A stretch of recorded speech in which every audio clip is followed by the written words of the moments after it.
With replacement म्हणजे काय? समजा अगोदर बघितलं तर बॅगमध्ये 4 कार्ड होते, 4 पैकी 1 ड्रॉ करायचं होतं आपल्याला. 4 पैकी 1 म्हणजे काय? 4C1 असतो. 4 पैकी 1, बरोबर. जे कार्ड आलं ते बघितलं आणि परत ठेवून दिलं, रिप्लेस केलं. आता बॅगमध्ये कार्ड किती? परत 4 राहिले. मग परत त्या 4 पैकी 1, परत 4C1. 4 पैकी 1 म्हणजे 4C1. याचं उत्तर 16 येतं. आता जाऊया सेकंड क्वेश्चनकडे, विदाउट रिप्लेसमेंट वाला. सोपी. त्याचं उत्तर अगोदरच आपण काढून देऊ. तर बॅगमध्ये अगोदर कार्ड होते 4.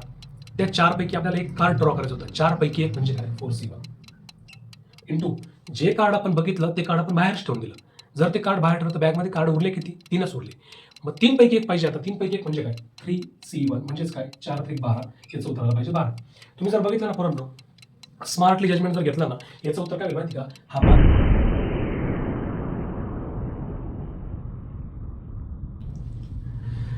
नमस्कार, मी मयूर ध्वज स्वागत करतो. तुम्ही आणि आम्ही इथे का बरं जमलोय? तर आपल्याकडं मॅथ्स सोपं केलं जातं, मॅथ्स फील करून दिलं जातं. आपण सुरू केलं चॅप्टर प्रोबॅबिलिटी म्हणजे संभाव्यता. त्याच्या आपण बेसिक बघतोय. अजून आपण प्रोबॅबिलिटीच्या क्वेश्चनला हात ह्या व्हिडिओमध्ये पण काही धक्का लावत नाहीये. ठीक आहे. यामध्ये बघा, आपल्याला जी कन्सेप्ट बघायची ना, तर रिप्लेसमेंट आणि विदाउट रिप्लेसमेंट म्हणजे काय हे समजून घ्यायचंय. ठीक आहे. सॅम्पल स्पेस कसा लिहायचं? खरं तर आपण अजून सॅम्पल स्पेस वरतीच आहे. त्यांनी असं म्हटलंय, there are 4 pens, red green blue purple in the box. 2 pens selected at random with replacement आणि विदाउट रिप्लेसमेंट असं म्हटलंय. तर त्यांनी ना काय केलं माहिती काय? बॉक्समध्ये 4 कलरचे पेन आहेत. त्यांनी 2 पेन बाहेर काढले. 2 पेन बाहेर काढल्यावरती असं काहीतरी सिनारिओ दिलेलं आहे. त्याचं मिनिंग काय होतं माहिती का? 2 पेन ड्रॉ करतो ना आपण, तर पहिला पेन ड्रॉ केला, बघितला कोणता कलर आहे आणि परत ठेवून दिला. म्हणजेच 4 पैकी 1 पेन बाहेर काढला, परत ठेवून दिला. यालाच म्हणतो आपण विथ रिप्लेसमेंट. कारण बाहेर आलेला ऑब्जेक्ट आपण नोटीस केलं, कोणता कलर आहे तो लिहिला, चेक केला आणि परत मध्ये ठेवून दिला. दिस इज कॉल्ड एज रिप्लेसमेंट. परंतु एखादा पेन बाहेर काढला, ऑब्झर्व केला कोणता आहे आणि तो बाहेरचा बाहेरच ठेवला, this is called as without replacement. याला म्हणतो आपण विदाउट रिप्लेसमेंट. आता याच्यावरती काय काय होऊ शकतं बघूया आपण जरा. आता बघा, विथ रिप्लेसमेंट म्हणजे समजा आपण एक काम करू शकतो. समजा असं झालं की समजा पहिला पेन रेड आला समजा बाहेर, पहिल्या 2 ड्रॉ करतो ना आपण, पहिला पेन रेड आला, परत ठेवला.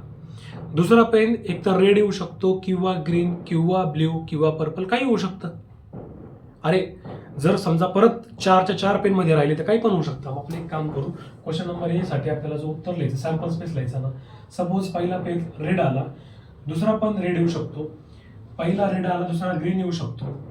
पहिला रेड तर दुसरा पुढचा ब्ल्यू पण येऊ शकतो.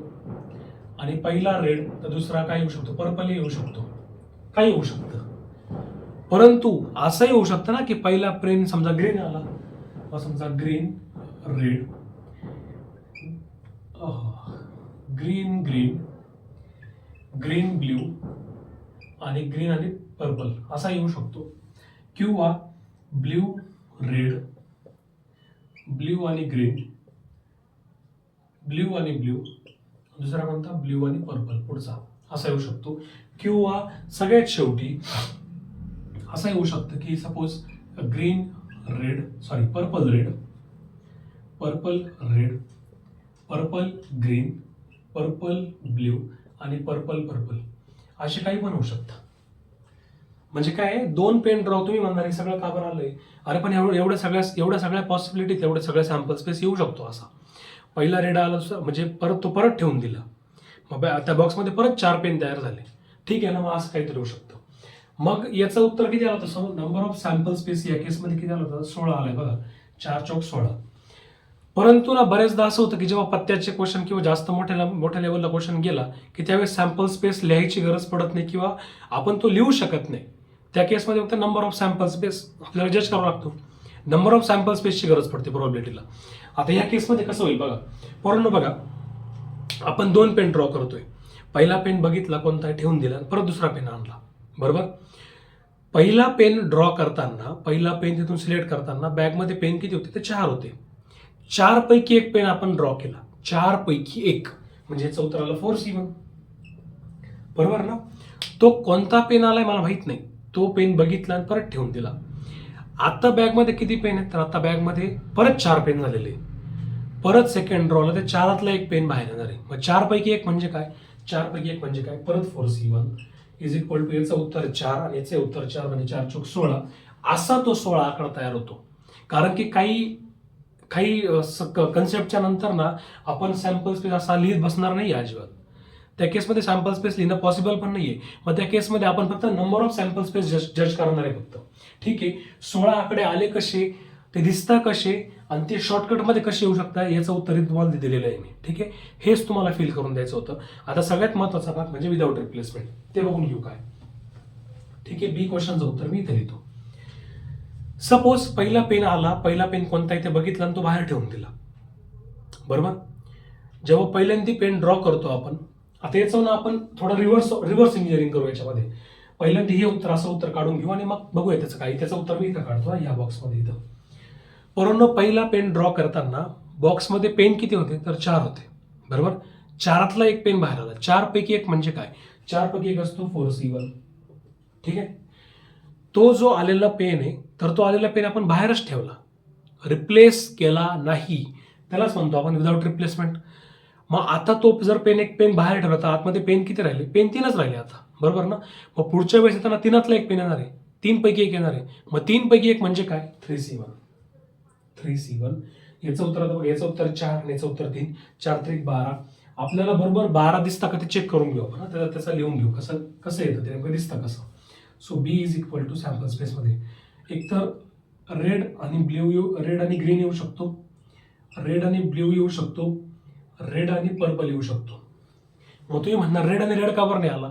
अरे पण जर समजा रेड पेन जर बाहेर आला, बघितला तो रेड आहे, त्याचा नंबर लिहून घेतला आपण, त्याचा कलर लिहून घेतला आणि तो जर पेन बाहेर ठेवला तर दुसऱ्या लॉटमध्ये रेड पेन येईल कसा, तो तर आपण बाहेर ठेवला ऑलरेडी, म्हणून तो येत नाही.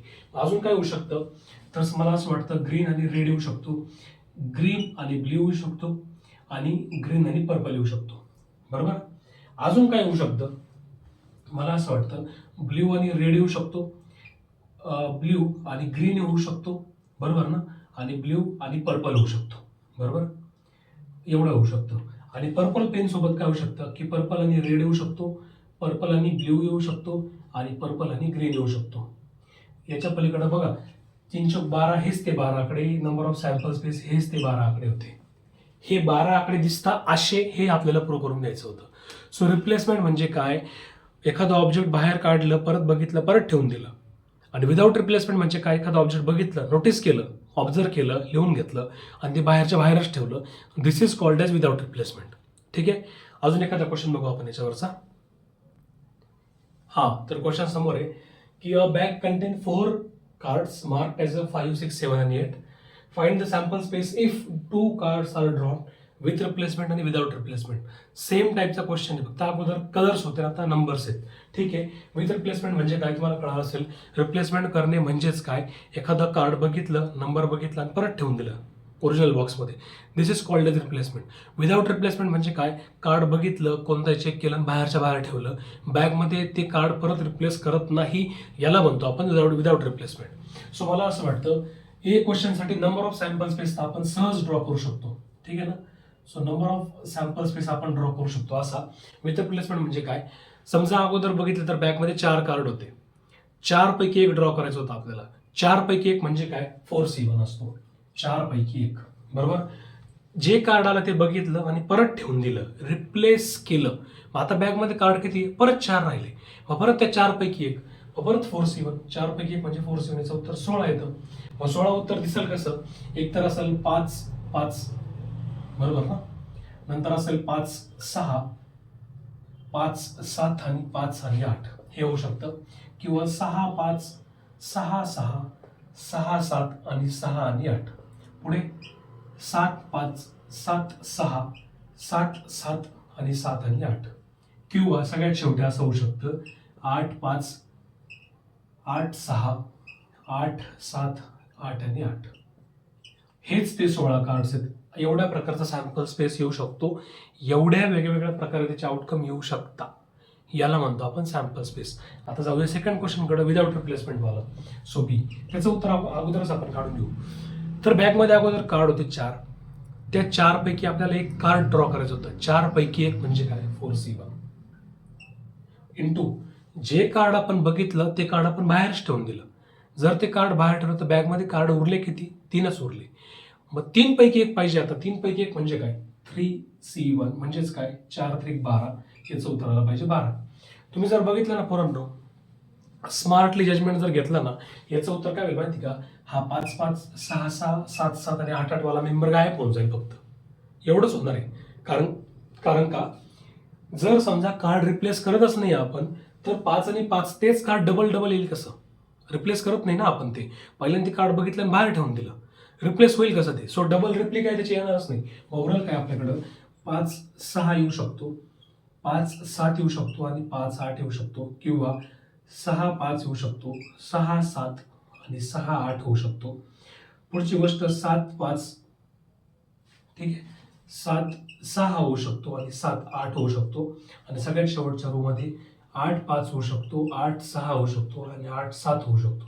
हे तुमचे 12 सॅम्पल स्पेस दिसतो नेमका असा, 12 डिजिट असलेला किंवा 12 आउटकम असलेला हा झाला सॅम्पल स्पेस.